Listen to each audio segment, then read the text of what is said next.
বিসমিল্লাহির রহমানির রহিম। আসসালামু আলাইকুম।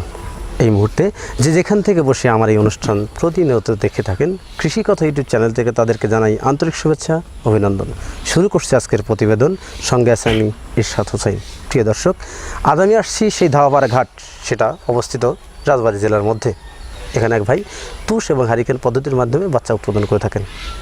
তিনি বাচ্চাগুলো কী বাচ্চা উৎপাদন করেন এবং কীভাবে এই বাচ্চাগুলো সেল করে থাকেন, এই কথাগুলো শুনবো সেই হ্যাচারি মালিকের কাছ থেকে। প্রিয় দর্শক, আমার পিছনে অবশ্যই দেখতেছেন যে একটা দোকানের উপর তার বাসার পাশেই সাইনবোর্ডটা আছে। সাইনবোর্ডে তিনি কী জাতের বাচ্চা উৎপাদন করা হয় এবং প্রোভাইডার কে এবং তার হ্যাচারির নামটা কি, সবই মূলত আপনারা দেখতেছেন। তো বেশি করে বলার কিছু নেই, তো কথা না বাড়িয়ে শুরু করব আজকের প্রতিবেদন। তো যারা এখনও আমার চ্যানেলটি সাবস্ক্রাইব করেনি, দয়া করে আমার চ্যানেলটি সাবস্ক্রাইব করুন এবং পাশে থাকা বেল বাটনটি বাজিয়ে দিন।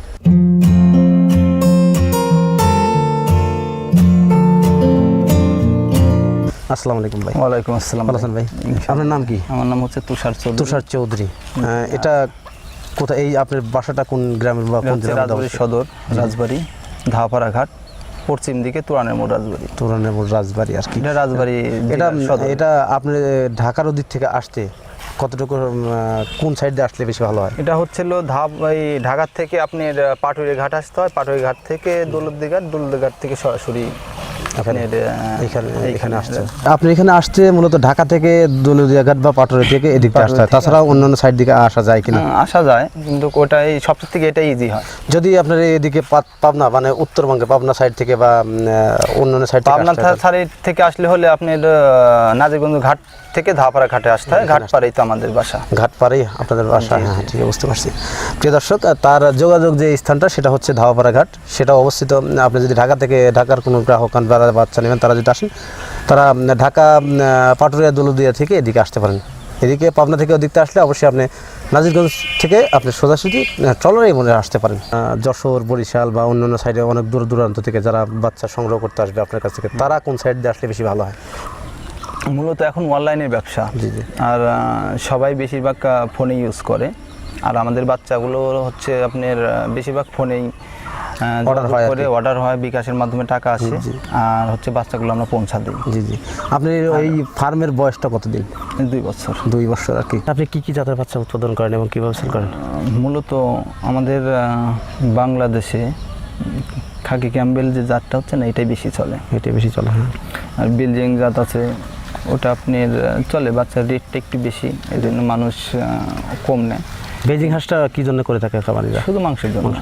ক্যাম্বেল হাঁসটা কী জন্য করে থাকে? ক্যাম্বেল মূলত ডিমের জন্য বেশি করে। খামারিরা যদি হাঁসের বাচ্চা সংগ্রহ করেন, কোন গেটের মাল দিতে আপনারা পছন্দ করেন বা আপনারা উপদেশমূলকভাবে দিয়ে থাকেন? আমরা এই গেটের মালটাই সবসময়। কেন এই গেটের মাল দেন কেন?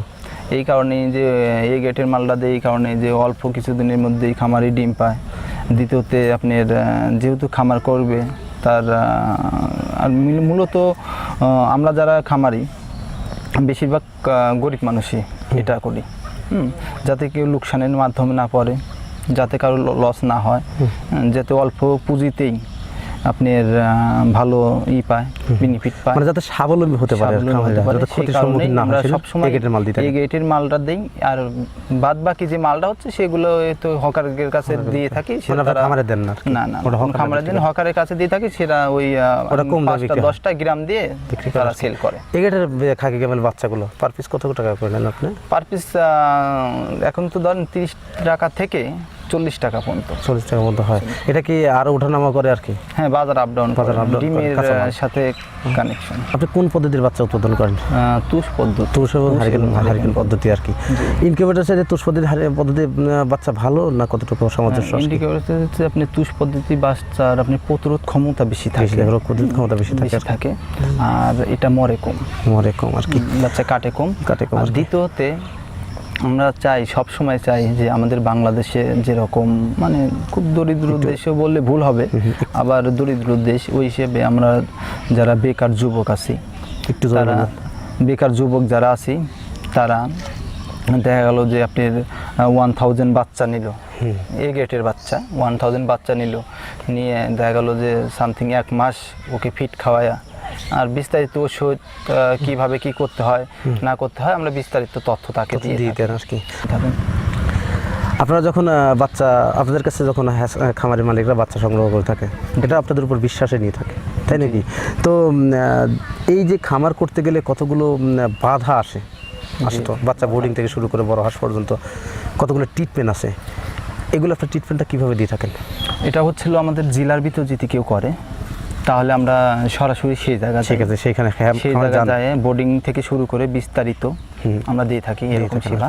বাইরে থেকে যারা আচ্ছা, বাইরে থেকে যারা আসে তারা হচ্ছিল ফোনে যাদের অর্ডার থাকে আমরা পৌঁছা দিই বাচ্চা, পৌঁছা দেওয়ার পরে এখন তো ইন্টারনেটের যুগ, দেখা গেল যে আপনার ইমোতে কথা হচ্ছে কি ইসে কথা মেসেঞ্জারে কথা হচ্ছে আর ফোনে কথা হচ্ছে, ওইভাবে তাদের সেবা দিয়ে থাকেন ফোনের মাধ্যমে। প্রিয় দর্শক, তুষার ভাই যিনি তুষার ভাই যিনি চৌধুরী ফার্মের মালিক, খামারের মালিক, তিনি আমাদের যেভাবে বললেন তার কাছ থেকে যারা বাচ্চা সংগ্রহ করছেন তার এলাকা বা তার জেলা ভিত্তিকে যদি কোনো গ্রাহক বা বাচ্চা দিয়ে থাকেন তাদেরকে তিনি নিজ দায়িত্বে তার সেবা দিয়ে থাকেন। এবং পাশাপাশি যদি অনেক দূরে হয় সেক্ষেত্রে তিনি কিন্তু ওখানে যাওয়ার মতো আসলে সময় বা অন্য কিছু থাকে না, তিনি কিন্তু ব্যস্ত থাকেন, একদম ব্যস্ত লোক, তো তাদের ফোনে সেবা দিয়ে থাকেন। জাস্ট একই সেবা। এখনকার যুগ তো ইমো বা হোয়াটসঅ্যাপ বা মেসেঞ্জার, ফোন কলস ইত্যাদির মাধ্যমে মানুষের সেবা দিয়ে থাকে। ইমোতে সেবা দেন, আপনার খামারের পরিবেশটা দেখালেন, তার কাছে ফোন দিলেন, তিনি দেখলেন, সহজে সেবা দিতে পারতেছেন, সেবা নেওয়ার কোনো সমস্যা নেই। এই কথাটা বললেন আমাদের সেই তুষার ফার্ম, চৌধুরী ফার্মের মালিক। তো আপনি এখানে তো মূলত 4 ধরনের বাচ্চা উৎপাদন, তুষপাতির বাচ্চা উৎপাদন করেন। এই তুষপাতির বাচ্চা তো রেটটা মূলত 35-40 বা এরকম 37-32 মানে 30-এর উপরে থাকে আর কি। বাচ্চার দাম বললেন 30 টাকা, 35 টাকা বা 40 টাকা, 30 থেকে 40 টাকার মধ্যে থাকে। আপনার দাম, হাঁসের দামটা মনে হচ্ছে একটু বেশি আর কি।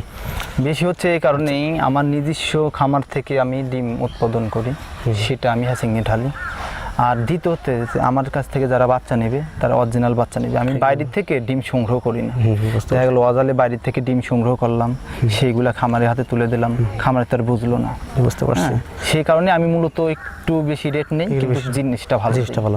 বাচ্চাগুলো খাকি কেমন বাচ্চাগুলো দিয়ে থাকেন, এই বাচ্চাগুলো চেনার যে উপায়টা আমাকে বলবেন আর কি, বা দর্শকদের বলবেন আর কি। এটা হচ্ছে খাকি কালার, আর হচ্ছে পাও কালো, ঠোঁট কালো থাকে, এটা হচ্ছে চেনার উপায় আর কি। প্রিয় দর্শক, তো সবাই আমাদের বোঝালেন যে খাকি ক্যামেল যে হাঁসের বাচ্চাগুলো, এই বাচ্চাগুলো মূলত চেনার কয়েকটা উপায় আছে। সেই উপায়টা হচ্ছে পাও কালো, ঠোঁট কালো এবং গায়ের রঙটা খাকি হবে। হ্যাঁ, আমি কিন্তু তার কথার সাথে একমত, কারণ আমি দেখছি বা অন্যান্য আরও হ্যাঁসারিতে গেছিলাম, তারাও কিন্তু একই মন্তব্য করছে যে পাও কালো, ঠোঁট কালো এবং গায়ের রঙটা খাকি। তো তার কাছ থেকে যারা বাচ্চা সংগ্রহ করবেন, আপনারা যদি তার কাছে বাচ্চা সংগ্রহ করেন, আপনারা ওনার কাছ থেকে বাচ্চা নিলে ভালো পরামর্শ বা ভালো ট্রিটমেন্ট পাবেন। আর রাজবাড়ির আশেপাশে যারা খামার করতেছেন নতুন, তারা আর দূরে কোথাও না গিয়ে আপনাদের এই ধাওয়াপাড়া ঘাট চৌধুরী ফার্ম আছে, এখান থেকে আপনারা বাচ্চা সংগ্রহ করতে পারবেন বিভিন্ন জাতের, যে জাতে আপনার প্রয়োজন হয়। তো ওনার কাছ থেকে বাচ্চা সংগ্রহ করুন এবং ওনার কাছ থেকে ট্রিটমেন্ট নিন, খামার করুন, সফলতা অর্জন করুন।